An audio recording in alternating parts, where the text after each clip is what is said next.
নমস্কার বন্ধুরা, আজকে আমি তোমাদের পাঠ করে শোনাচ্ছি কৃষ্ণেন্দু বন্দ্যোপাধ্যায়ের গপ্পবাজ রায়সাহেব গল্প থেকে রানীগঞ্জে সেই অভিশপ্ত রাতে।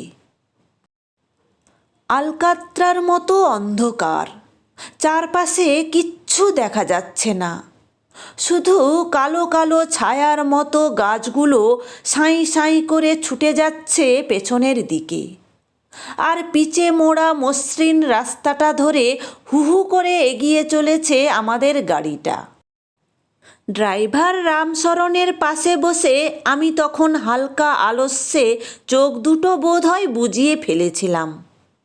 ঠিক এই সময় চড়াৎ করে একটা শব্দে ভীষণভাবে চমকে উঠলাম, আর তারপরেই গাড়িটা কেতরে কেতরে টাল খেতে খেতে কোনো রকমে একটু এগিয়েই থমকে দাঁড়িয়ে পড়ল। বুঝলাম, গেল টায়ারটা। তার মানে আজ কপালে দুর্ভোগের শেষ নেই। এই বলে রায় সাহেব পেছন দিকে ঘুরে হাঁক পাড়লেন, পল্টু। ব্যাস, হয়ে গেল। তার মানে এখন চায়ের ব্রেক। এরপর যতক্ষণ না চা আসছে আর রায় সাহেব সেই গরম ধোঁয়া ওঠা চায়ে আরাম করে চুমুকটি না মারছেন, ততক্ষণ গল্প এইখানেই থেমে থাকবে। অবশ্য এ নতুন কিছু নয়, বেশ কিছুদিন যাবতই এটা আমরা লক্ষ্য করে আসছি। গরম চায়ের সঙ্গে রায় সাহেবের গল্প জমে ওঠার একটা নিগুড় সম্পর্ক আছে। তবে পল্টুদাও মনে হয় ব্যাপারটায় বেশ অভ্যস্ত হয়ে গেছে। রায় সাহেব গল্প শুরু করলেই সে বোধহয় চায়ের জল চাপিয়ে দেয়, কারণ রায় সাহেব হাঁক পাড়ার সঙ্গে সঙ্গেই পল্টুদা ভেতর থেকে চেঁচিয়ে জবাব দিল, আসছি রায় সাহেব, আসছি। আর তার কিছুক্ষণের মধ্যেই যেন ম্যাজিকের মতো আমাদের সামনে বেঞ্চির উপর টপাটপ বসে গেল কটা চায়ের ভাঁড়। টপ করে ভাঁড় হাতে তুলেই প্রথম চুমুক মেরে আহ বলে আরামের নিঃশ্বাস ছেড়ে রায় সাহেব আমাদের দিকে তাকিয়ে বললেন, হ্যাঁ, কি নিয়ে যেন কথা হচ্ছিল? আমরা সমস্বরে বলে উঠি, খনি খনি। বাজারের পাশে পল্টুদার এই কদমতলা কফি হাউস হলো আমাদের রোজকার ঠেক। পাড়ার বড় থেকে মাঝারি বিভিন্ন বয়সের গ্রুপ এখানে এসে জমজমাট আসর বসায় নিত্যদিন।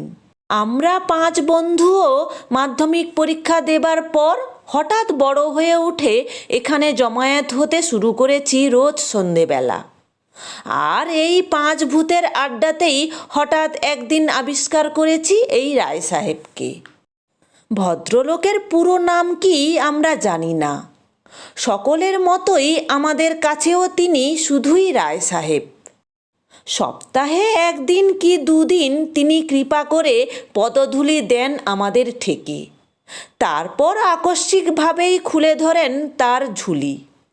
পল্টুদার এই চায়ের দোকানে যেদিন যেমন পরিবেশ থাকে, ঠিক তারই মানানসই এক একটি গপ্প বেরিয়ে আসে তাঁর সেই ঝুলি থেকে, যা নাকি তাঁরই জীবনের জলজ্যান্ত ঘটনা। এই তো আজই যেমন কথা উঠেছিল খনি অঞ্চল নিয়ে। রিজুর এক পিসিমশাই থাকেন আসানসোলে, সেখানে কাছেই একটা কয়লা খনিতে কাজ করেন তিনি। কিছুদিন আগেই রিজু গিয়ে ঘুরে এসেছে সেখানে, আর ওখানে গিয়ে রিজু নাকি ওর পিসের সঙ্গে খনিতেও ঘুরে এসেছে একদিন। ওর সেই অভিজ্ঞতার কথাই রিজু শোনাচ্ছিল বসে বসে। এর মধ্যে কখন যে রায় সাহেব এসে ঢুকেছেন আর আমাদের পেছনে চুপ করে বসে সব কথা শুনছেন খেয়াল করিনি। সেটা খেয়াল হলো বেয়াড়া রকমের একটা গলা খাঁকারির শব্দে। চমকে উঠে পেছন দিকে তাকাতেই রায় সাহেব বলে উঠলেন, কি ব্যাপার, ইসিএলের কথা হচ্ছে বুঝি? তা ভালো। বিল্টু প্রতিবাদ করে, না রায় সাহেব, হচ্ছিল আসানসোলের কয়লা খনির গল্প। রিজু এই সদ্য ওখানে ঘুরে এসেছে কি না। রায় সাহেব ঠোঁটের কোণে একটা ব্যঙ্গের হাসি ঝুলিয়ে বললেন, আরে আমি তো সে কথাই বলছি রে। ইসিএল মানে হলো ইস্টার্ন কোলফিল্ড লিমিটেড, যারা এই বর্ধমান থেকে ধানবাদ এই গোটা জায়গার সমস্ত বেসরকারি কয়লা খনির বর্তমান মালিক। তা রিজু, তুই যে খনিটিতে ঢুঁ মেরে এলি, অন্যরকম কিছু মানে অস্বাভাবিক কোনো কিছু তোর চোখে পড়েনি তো? ব্যাস তাহলেই হলো। বলে রায় সাহেব নির্লিপ্ত মুখে তাঁর খদ্দেরের পাঞ্জাবির পকেট থেকে রুমাল বার করে মুখ মুছতে ব্যস্ত হয়ে পড়েন। রিজুর চোখ দুটো বড় বড় হয়ে যায়। আমরাও কৌতূহলী হয়ে উঠি, এ কিসের ইঙ্গিত? এর মানে তো অবশ্যই কোনো মারকাটারি গল্প আসতে চলেছে। সুতরাং চেপে ধরো রায় সাহেবকে। কি ব্যাপার রায় সাহেব, অন্যরকম কিসের কথা বলছেন আপনি? বলুন বলুন। আরে না না, সেরকম কিছু না। একবার ও জায়গাটায় গিয়ে যা মারাত্মক ব্যাপার ঘটেছিল, তারপর থেকে কেউ ওদিকে গেছে শুনলেই ব্যাস আর আমাদের পায় কে? গল্প তো আমাদের হাতের নাগালে ঘুরঘুর করছে।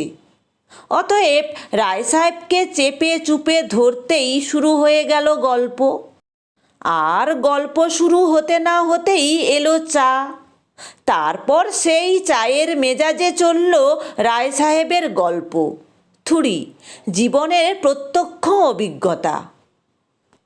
দুর্গাপুর থেকে আসানসোল পেরিয়ে কুলটি, এই গোটা অঞ্চলটা কয়লা খনির জন্য বিখ্যাত। পশ্চিমবঙ্গের যাবতীয় কয়লা খনি কেবল এই অঞ্চলে, তাই একে কলিয়ারি অঞ্চল বলেই সবাই ডাকে। কোম্পানির কাজে দুদিন আগে এসেছি এই অঞ্চলে। রানীগঞ্জের একটা ছোটোখাটো হোটেলেই আপাতত কদিনের জন্য আমার আস্তানা। একটা গাড়ি ভাড়া নিয়ে ঘুরে বেড়াচ্ছি এদিক থেকে সেদিক। ছোট বড় মিলিয়ে প্রায় 100 খানেক খনি আছে এখানে। তার মধ্যে অনেকগুলোতেই আমাদের কোম্পানির মাল সাপ্লাই হয়। সেই খনিগুলোতেই ভিজিট করতে আমার আশা। কোম্পানির অন্য অনেকেই যদিও মাঝে মাঝেই এখানে আসেন, তবে আমি এই জোনটায় এলাম এই প্রথম। মে মাসের শেষ, প্রচণ্ড গরমে ত্রাহি ত্রাহি অবস্থা। তবে আমার ভাগ্যটা ভালোই বলতে হবে, কারণ গাড়িটা পেয়েছি খুব ভালো। এসি তো বটেই, আর বেশ আরামপ্রদ বড় গাড়ি। ড্রাইভার রামশরণও বেশ নির্ভরযোগ্য। তাই একদম অচেনা এই জায়গাতেও বিন্দুমাত্র অসুবিধা হচ্ছে না আমার। গত দুদিনে জিটি রোড ধরে পশ্চিমের দিকে গিয়ে গোটা 2 খনি ভিজিট করে আসার পর 27 তারিখ সকালে ঠিক করলাম আজ যাব ভীমগড়ের দিকটায়। ওখানে পাণ্ডবেশ্বর এলাকার একটা খনিতে আমাদের প্রচুর কাজ আছে, তবে খুবই রিমোট এলাকা। তাই বেশ সকালেই রেডি হয়ে বেরিয়ে পড়েছিলাম। তারপর ওখানে পৌঁছে অফিসারদের সঙ্গে দেখা টেখা করে কাজ মেটাতে মেটাতে বিকেল হয়ে গেল। সারাদিন প্রায় কিছুই খাওয়া হয়নি, পেটটা চোঁ চোঁ করছে। তাই বেরোবার আগে ওখানকার ক্যান্টিনে গিয়ে অল্প একটু চাটা খেয়ে নিয়ে যখন বেরোলাম, ততক্ষণে সূর্যের আলো নিভে গেছে আর সন্ধ্যের অন্ধকার নেমে আসছে রাঙামাটির দেশে। তবে চিন্তার কিছু ছিল না, খুব জোর ঘন্টা দেড়েকের পথ। কাজেই নিশ্চিন্তে চেপে বসলাম গাড়িতে। রামশরণকে বললাম এসিটা লাগিয়ে দিতে। এবার একটা আরামের ন্যাপ। কিন্তু ভাগ্যের মার, সেই ফেরার পথেই বিপত্তিটা ঘটল। তার মানে সেই রাস্তাতেই হলো টায়ার পাংচার। বিজ্ঞের মতো মুখ করে বলল অয়ন। রায় সাহেব থমকে গেলেন, ভুরু টুরু কুঁচকে তাকালেন অয়নের দিকে। স্পষ্টতই গল্পে বাধা পড়ায় বিরক্ত। আমরা তো অয়নকে এই মারি কি সেই মারি। রায় সাহেব দুহাত তুলে শান্ত করলেন আমাদের।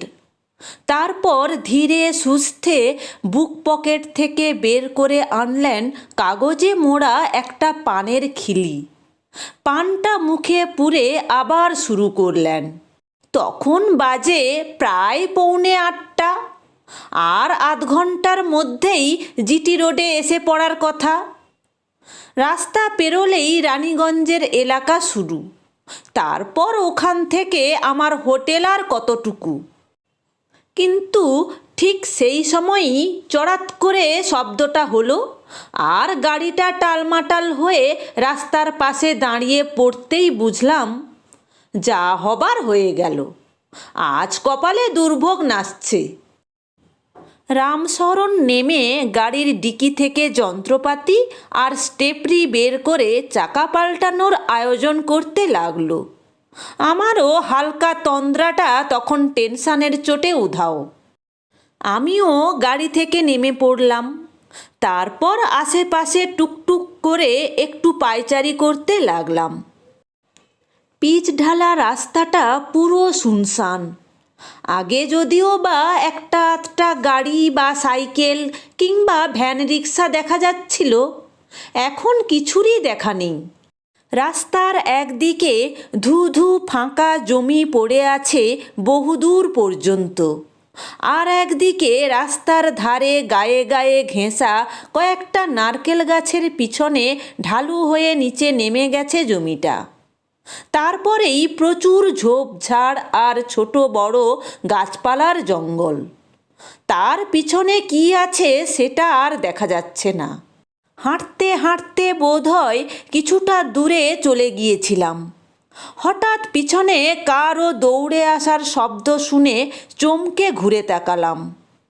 দেখি আমাদের গাড়িটাকে পাশ কাটিয়ে দুটো লোক চিৎকার করতে করতে দৌড়ে আসছে আমার দিকে। এক পলকের জন্য ভয় আর বিস্ময় ঘিরে ধরেছিল আমাকে। এই নির্জন রাস্তায় ওরা কারা? কি মতলব ওদের? দেখে তো মনে হচ্ছে স্থানীয় লোকই হবে, কারণ গ্রাম্য লোকের মতোই ধুতি ফতুয়া তাদের গায়ে। একজন মাঝবয়সী আর একজন একটু বৃদ্ধ গোছের। দুজনেই মরিয়ার মতো ছুটে আসতে আসতে আমার কাছে এসে এক মুহূর্তের জন্যে দাঁড়ালো। আমিও মনে মনে প্রস্তুত, যদি ডাকাতি বা সেরকম কিছু মতলব থাকে। কিন্তু সেই মুহূর্তে বুড়ো লোকটা কপাল চাপড়ে হাহাকার করে উঠল। হায় হায় হায়, কি সর্বনাশ হয়ে গেল গো আমার ছেল্লাটার, তারে কি আর ফিরাইয়ে পাব গো। জোয়ান লোকটা বুড়োকে চেপে ধরে সামলানোর চেষ্টা করতে করতে এক ঝলক আমার দিকে তাকালো। তারপর কি মনে হতে আমার দিকে চেয়ে কাতর গলায় বলে উঠল, বাবুগ্গা, এই বুড়া লোকটাকে ওই খাদানে একটুক নিয়ে যেতে পারবেন? বলে আঙুল তুলে যেদিকে দেখালো সেদিকে তাকিয়ে হতবাক হয়ে গেলাম। লোকটা ডান দিকের ওই নারকেল গাছের সারির পেছনে ঢালু জমিটার দিকে আঙুল তুলেছে, আর সেদিকে গাছপালার জঙ্গলের মাথার উপর দিয়ে গোটা আকাশটা লালে লাল। এ কি ব্যাপার? একটু আগেও তো কিছুই ছিল না, শুধু রাতের অন্ধকার ঢেকে রেখেছিল আকাশটাকে। এর মধ্যেই কি হলো? অবাক চোখে লোকটার দিকে তাকাতেই লোকটা হড়বড় করে বলল, সর্বনাশ হয়ে গেছে বাবু, খাদানে আগুন লাগিছে, সব ছারখার করি দেছে। মুদের গাঁয়ের সব জোয়ান মদ্দরা হড়াহড় পইড়া মরতাছে গো বাবু, কি সর্বনাশ হয়ে গেল গো বাবু। বলতে বলতে লোকটা চোখের নিমেষে দুদ্দাড় করে নারকেল গাছগুলোর পাশ দিয়ে ঢালুটা দিয়ে নেমে গেল। তারপর দেখতে না দেখতে মিলিয়ে গেল জঙ্গলের মধ্যে। আমি হতভম্ব হয়ে দাঁড়িয়েছিলাম। বুড়ো লোকটার হাঁক ডাকে সম্বিত ফিরে পেলাম। সে আমার অবস্থা দেখে তখন চিৎকার করে উঠেছে, ও বাব্বু, তোর কি লজ্জা সরম বোধ নাহি? অতগুলান জোয়ানের প্রাণ নিয়া টানাটানি, আর তু খাড়ায়ে খাড়ায়ে ভাবতাছস? চল কেনে জলদি কইরা। না, আর ভাবার সময় নেই। একবার শুধু দূরে রামশরণের দিকে তাকিয়ে দেখলাম, সে তখন এক মনে পাংচার হওয়া চাকাটা খুলতে ব্যস্ত। তার মানে এসব কিছুই ওর নজরে পড়েনি। সে যাকগে, তার দরকারও নেই। ওর এখন আরও অনেকটা সময় লাগবে। ততক্ষণে আমি ওদিকের ব্যাপারটা একবার দেখে চলে আসতে পারবো। তাই রামশরণকে আর কিছু না জানিয়েই বুড়োর পেছন পেছন ঢালু জমিটার দিকে এগিয়ে গেলাম। জঙ্গল মতো জায়গাটা পার হতেই চমকে উঠলাম। এখানে এমন একটা বিশাল কয়লা খনি আছে, সেটা তো জানা ছিল না। জায়গাটা এখন লোকে লোকারণ্য, অধিকাংশই স্থানীয় লোকজন। তার মধ্যে পুরুষ মহিলা সবাই আছে, আর তারা কেউ চিৎকার করছে, হৈ হৈ করছে, মহিলারা বুক চাপড়ে কাঁদছে। তার মধ্যেই লোহার টুপি পরা কিছু লোক জল বালি এইসব নিয়ে ছোটাছুটি করছে। কিন্তু কি করবে তারা? পরিষ্কার দেখা যাচ্ছে খনির খোলা মুখটা দিয়ে আগুনের লেলিহান শিখা বেরিয়ে আসছে। তলা থেকে ভেসে আসছে সাংঘাতিক বিস্ফোরণের শব্দ, মাঝে মাঝে চাঙড় ভেঙে পড়ার আওয়াজ। ভেতরে যারা আছে তাদের পক্ষে আর কোনো মতেই প্রাণ নিয়ে বেরিয়ে আসা সম্ভব নয়। আমার পাশে বুড়ো লোকটা কিছুক্ষণ হতভম্ব হয়ে সেদিকে তাকিয়ে রইল, আর পরক্ষণেই আবার বুক ফাটা কান্নায় ভেঙে পড়ল। ও হারু, হারু রে, আমায় ছাইড়া কোথাকে চলে গেলি রে? সেই আর্তনাদ শুনে মাথার ভেতরটা কেমন করে উঠল। ঝিমধরা চোখে চারপাশে তাকিয়ে দেখছি, এতগুলো লোকের হাহাকার শুনছি, কিন্তু নিজের চোখকেই যেন বিশ্বাস করতে পারছি না। এও কি সম্ভব? এত বড় একটা খনিতে সেইভাবে সিকিউরিটির কোনো ব্যবস্থাই নেই, আর আগুনটা লাগলোই বা কীভাবে? এমন সময় হঠাৎ একটা গাড়ির আওয়াজ শুনে দেখি আদ্যিকালের একটা ঝরঝরে গাড়ি এসে দাঁড়ালো সামনেটায়। গাড়ি থেকে জমকালো শেরওয়ানি পরা একটা লোক নেমে দাঁড়াতেই টুপি পরা লোকগুলো এগিয়ে গিয়ে তাঁকে সেলাম করে ঘিরে দাঁড়ালো। তারপর খাদানের দিকে আঙুল দেখিয়ে কী সব বলতে শুরু করলো। আমি পাশের বৃদ্ধের দিকে তাকিয়ে জিজ্ঞাসা করলাম, উনি কে? বৃদ্ধ জ্বলন্ত চোখে আমার দিকে তাকিয়ে বলে উঠল, ও কে? ও আমাদের রাজাজ্ঞ, রামগড়ের রাজা সাহেব, এই খাদানের মালিক। গাঁয়ের লোকগুলানের রক্ত খায় পিশাচের মতো। সারা দিন রাত খাটাইয়ে মারবেক, পয়সা দিবেক নাহি।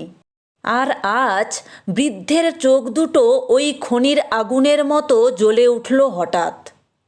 আজ ও লোকটা আমার হারুরে খেলো, আমি ওকে ছাড়বক নাহি, দেখে লিব ওকে। হারু, হারু রে! চিৎকার করতে করতে বৃদ্ধ এগিয়ে যায় খাদানের দিকে। তারপরই স্তম্ভিত হয়ে দেখি সেই খাদানের মুখের কাছে, যেখান থেকে লগলকে আগুনের শিখা বেরিয়ে আসছে মুহুর্মুহু, সেই কালান্তক গহ্বরের কাছে এক মুহূর্ত থমকে দাঁড়ায় বৃদ্ধ। তারপর হারু বলে একটা দীর্ঘ আর্তনাদ করে লাফ দিয়ে পড়ে খাদানের ভেতর। তারপর সমস্বরে চিৎকার করে উঠি সবাই। আর তখনই খেয়াল হয় এতক্ষণ আমরা নিঃশ্বাস প্রায় বন্ধ করেছিলাম। এখন রায় সাহেব হঠাৎ চুপ করে যেতে একসঙ্গে ছটপট করে উঠেছি। রায় সাহেব দু এক মুহূর্ত চুপ করে পর্যায়ক্রমে আমাদের মুখের দিকে চোখ বুলিয়ে নেন। তারপর একটা দীর্ঘ নিঃশ্বাস ছেড়ে সামনের সাদা দেওয়ালটার দিকে দৃষ্টি প্রসারিত করেন। স্পষ্ট দেখতে পাই তাঁর চোখে ফাঁকা একটা দৃষ্টি। বোধহয় তিনি তখন মনে মনে সেই রানীগঞ্জের রাস্তায় চলে গেছেন। এদিকে আমরা অধৈর্য হয়ে পড়েছি। আর চুপ করে থাকতে না পেরে জয়ন্ত বলেই ফেলল, তারপর কি হলো রায় সাহেব? বুড়োটাকে কেউ আটকালো না? আপনার চোখের সামনে বুড়োটা মরে গেল, আর খনিটায় আগুনই বা লাগলো কি করে? রায় সাহেব ধীরে ধীরে দুপাশে মাথা নাড়লেন একবার, তারপর বলতে শুরু করলেন, আবার না, সেসব কিছুই আর মনে নেই। নিমেষের মধ্যে বুড়োটার ওই খাদানে লাফিয়ে পড়া, লোকেদের চিৎকার চেঁচামেচি আর বুক ফাটা হাহাকার শুনতে শুনতে মাথাটা ঝিমঝিম করছিল। তার উপর চোখের সামনে খনির ভেতর থেকে সেই ভয়ঙ্কর আগুনের শিখা লগলগ করতে করতে যেন আমায় ডাকছিল। আমার চেতনা যেন গ্রাস করে নিতে চাইছিল। আমি অচেতনভাবেই কখন যে ওই খাদানের দিকে এগিয়ে গিয়েছিলাম জানি না। শুধু মনে আছে সেই আগুনের কাছাকাছি পৌঁছে গিয়েছিলাম আমি। তীব্র আগুনের হলকা গায়ে এসে লাগছিল, আর সেই মুহূর্তে পেছন থেকে একটা শক্ত হাতের টানে পেছন দিকে উল্টে পড়লাম, আর পরক্ষণেই আমার চেতনা লুপ্ত হয়ে গেল।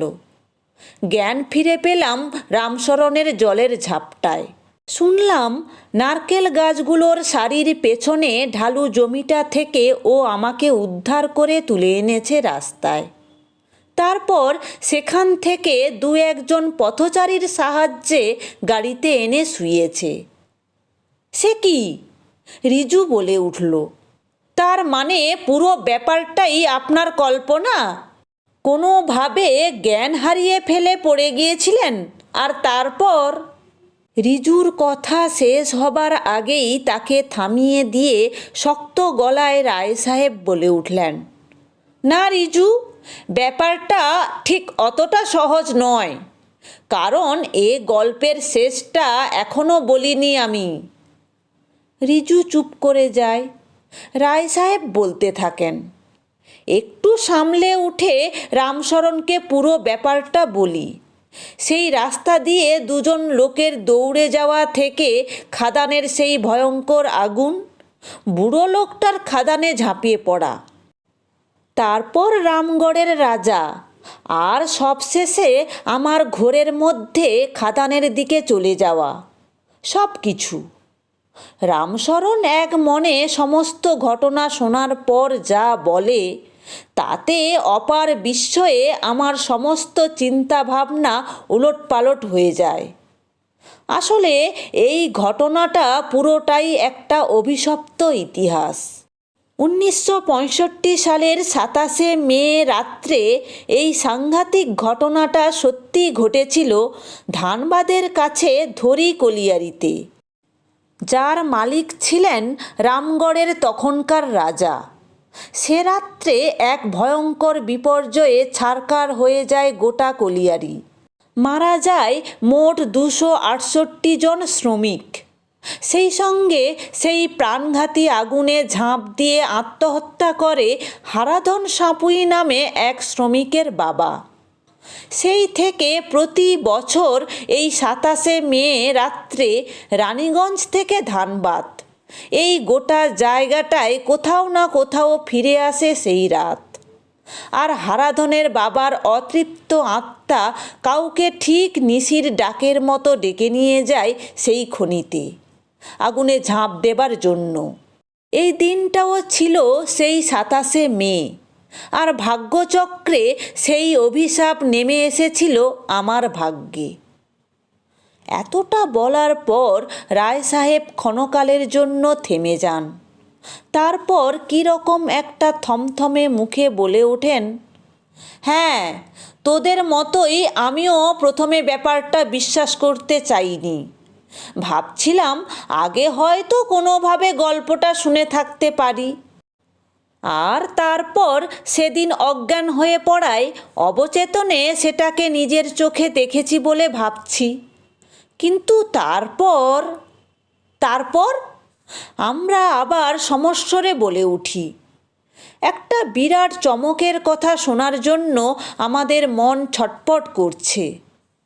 রায় সাহেব খুব ধীর লয়ে কেটে কেটে উচ্চারণ করেন, তারপর রামশরণের একটা কথা শুনে আমার সমস্ত বাস্তব বোধবুদ্ধি হারিয়ে গেল। এই লৌকিক জগতে, এই দুরন্ত আধুনিক জীবনে এ কি করে হয়? এ কি বিশ্বাস করা সম্ভব? শুনলাম রামশরণ আমাকে যখন খুঁজে পায় তখন দেখে আমার হাত আর পায়ের খোলা জায়গাগুলোতে বড় বড় সব ফোস্কা, আর আমার সারা মুখে আগুনে ঝলসে যাওয়ার দাগ। অথচ আমার জ্ঞান ফিরে আসার পর সেই সব দাগ আর ফোস্কা ম্যাজিকের মতো মিলিয়ে গেছে আমার শরীর থেকে। সবাই ভালো থাকবে, সুস্থ থাকবে। এরকম আরও দারুণ দারুণ মজার গল্প শুনতে হলে চ্যানেলটি অবশ্যই সাবস্ক্রাইব করে রেখো। ভালো লাগলে লাইক, কমেন্ট এবং শেয়ার করো। ধন্যবাদ।